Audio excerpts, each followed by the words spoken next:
Alors ça fait quelques mois maintenant qu'il n'y avait pas de vidéo sur cette chaîne, et ben c'est enfin le retour. Alors vous le savez si vous suivez un peu l'assaut sur les réseaux, que les derniers mois ont été très chargés. On a eu les projections de notre film, de l'espoir pour les éléphants qui se sont enchaînées là depuis fin 2024, début 2025. Entre temps s'est rajouté la préparation de notre première mission en juillet, mission que j'ai annoncée dans la dernière vidéo.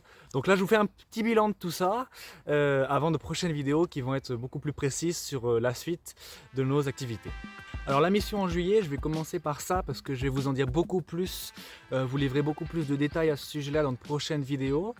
On part donc en juillet, donc c'est très bientôt puisque là on est en juin au moment où je tourne la vidéo. Et on va pouvoir enfin lancer nos premières actions pour la gestion des conflits dans la zone de Peusangan. Donc Peusangan c'est dans le nord de Sumatra.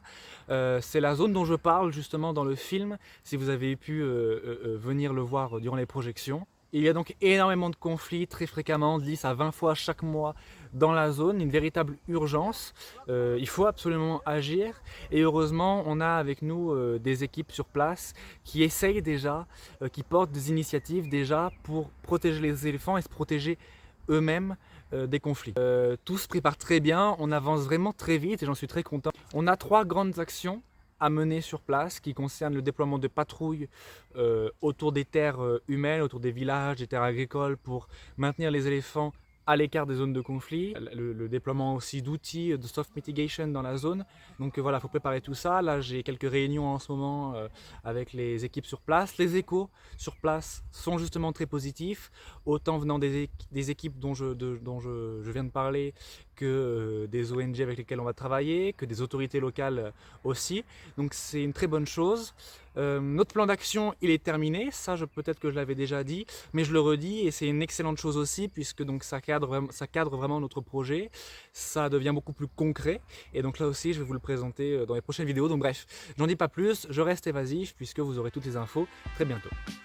Cette vidéo, c'est aussi et surtout l'occasion de faire le bilan des projections qui se sont enchaînées durant ces derniers mois. Donc ce film de l'espoir pour les éléphants qui dure 1h30 et que j'ai réalisé dans un coin de ma chambre en fait, il a réussi à toucher plusieurs centaines de personnes et à la fédérer autour de notre cause, autour de notre combat. Donc j'en suis très heureux, très fier aussi. On a réussi en fait à aller chercher nos soutiens un par un. Dans le public, dans toutes les personnes qu'on a rencontrées. Donc voilà, c'est là aussi un très bon bilan en fait de cette action qu'on mène depuis fin 2024.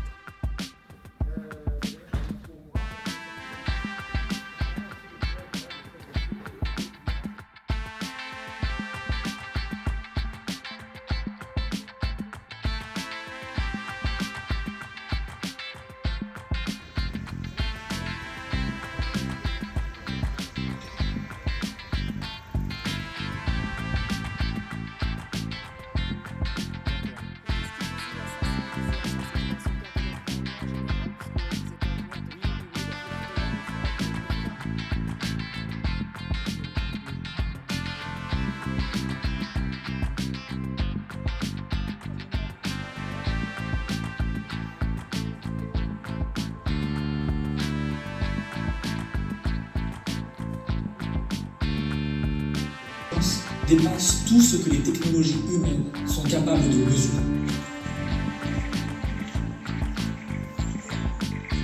Les deux défenses sortent de la végétation. Et le voilà, sortant de la forêt, prêt à se mourir dans la plaine.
Alors Grenoble, c'était bien sûr notre plus grande projection, c'est là où on a touché le plus de personnes. On a eu une centaine justement de spectateurs à la projection, mais c'était pas la seule bien sûr. On a eu Villard-de-Lans où le film a été lancé, le festival Les Clés de l'Aventure aussi qui nous a donné beaucoup de visibilité et de crédibilité auprès d'un nouveau public. On a bien sûr fait notre projection sur le campus de l'université Grenoble-Alpes. On est allé jusqu'à Saint-Marcelin, on est allé jusqu'à Münster, près de Colmar, grâce à la motivation et à l'engagement de Sabine, que je remercie encore. On est allé ensuite, bien sûr, à Vienne, puisque la ville de Vienne nous avait soutenus aussi dans au début de notre combat, au début de notre projet, au moment où on faisait les repérages en fait en Indonésie. Donc bref, voilà, on a fait une petite tournée locale, régionale, à la hauteur de notre association, et tous les retours que j'ai eus, eh bien, étaient vraiment toujours très touchants. C'est vrai que, enfin, moi j'ai fait le film, quoi. J'ai été vraiment dans la réalisation du truc, du montage et autres. Donc c'est vrai que quand on a un peu le nez dans le guidon, c'est difficile de se rendre compte un peu de ce que ça peut rendre à l'extérieur. C'est vrai que moi, à chaque fois que je vois le film, je vois tout ce qui ne va pas, les imperfections, et à chaque fois les retours en fait que j'ai, les témoignages des personnes qui sortent de la projection, en fait viennent effacer tout ça. Et à chaque fois c'est toujours bouleversant, quoi. On voit qu'on a réussi à aller toucher les gens, qu'il y a une vraie sensibilité qui a été mise en... enfin, qui a été réveillée et vis-à-vis des éléphants. Donc ouais, voilà, j'en suis très content à chaque fois. Et puis c'est pas terminé, puisque à la rentrée on a une nouvelle projection qui va arriver en Belgique grâce à Dominique, que je remercie déjà pour tout le travail qu'elle a déployé et qu'elle continue de déployer pour organiser cette nouvelle projection. Ces projections, elles nous ont donc permis de mettre en avant notre travail avec Arapan, notre projet pour les éléphants de Sumatra. Ça a été aussi l'occasion d'aller chercher, comme je le disais, de nouveaux soutiens, des soutiens moraux, financiers. Et aujourd'hui, on a de nouveaux adhérents qui certainement peut-être regardent aussi cette vidéo et que je remercie pour leur soutien. Je vous remercie tous d'ailleurs hein, pour votre soutien, puisque justement, ça nous offre vraiment la possibilité de nous projeter sur juillet-août avec beaucoup de sérénité et de confiance. On sait qu'on va pouvoir être efficace, qu'on va avoir les moyens d'agir, et ça c'est une chance en fait en tant qu'association et en tant que projet naissant de pouvoir avoir comment dire, cette confiance-là dans ne serait-ce que les prochains mois d'action. Et puis cet été, je serai donc en Indonésie pour lancer nos premières actions, et en même temps paraîtront quelques vidéos pour enfin vous faire un retour imagé de notre dernier repérage en juillet-août. Le retour justement, c'était le film de l'espoir pour les éléphants, mais ce film ne sera pas publié sur internet, sur YouTube, il ne sera pas disponible. Donc je réfléchissais ces dernières semaines à voilà, vous faire un retour. Je ne sais pas encore quelle forme ça va prendre, mais en tout cas, voilà, vous aurez des vidéos qui vous permettront de, si vous n'étiez pas là aux projections, de découvrir un peu ce qu'on a fait, ce que ça nous a apporté, et de mieux comprendre ce qu'on va faire justement dans les prochaines semaines. Donc voilà cette petite vidéo pour faire un point, vous dire que dès les prochaines semaines, vous aurez de nouvelles infos sur Arapan. Merci beaucoup pour votre soutien, pour vos dons, pour vos partages. Continuez et n'arrêtez pas. On a vraiment besoin de ce soutien-là. Le projet Arapan devient de plus en plus concret. Là, vous avez vu, on va partir sur le terrain, lancer nos actions cet été. Et dès notre retour, ça va continuer, ça ne va pas s'arrêter. Donc on a vraiment besoin de ce soutien sans faille. Continuez, merci beaucoup et à très vite donc pour de nouvelles vidéos.